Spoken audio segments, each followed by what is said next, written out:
Ống à mấy mẹ. Là ống nè. Nè.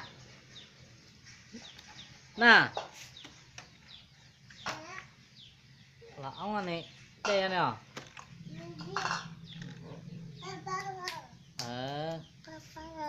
Đất tao à. Dạ. Nè. Nè. Nè. Đất tao à. Hả? Ý hầu nào. Ông khi ơ. Ông khi hầu ơ. Nè. Đó.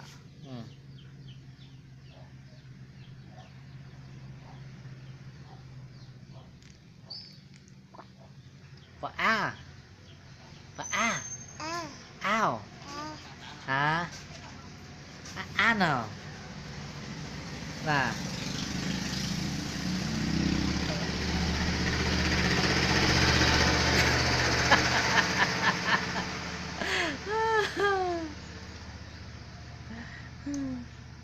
Và a. Ao.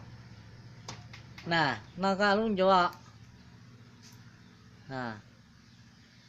Nè. Hả? Nè nào.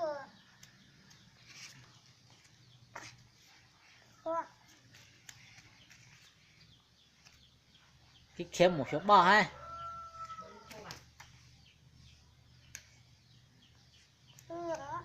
Mở.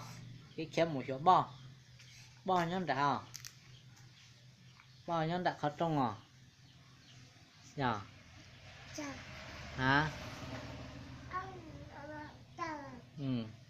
Nè. Học lấp lâu đó. Họ. Sao?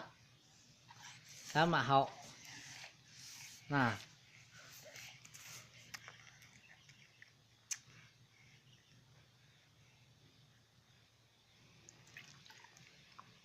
Ôi dô, cacao.